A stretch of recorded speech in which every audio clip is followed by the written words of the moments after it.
ang diwa ay ang salitang nagpapahayag ng kilog, gawa o pangyayari.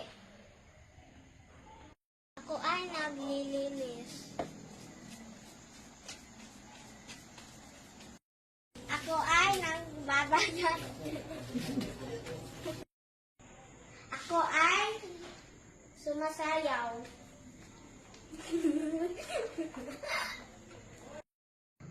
Ako ay nag-exercise.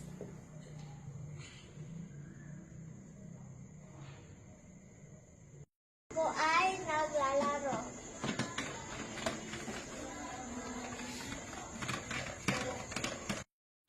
Kumakain ako ng merienda. Ako ay nag-aayos ng aking laruan.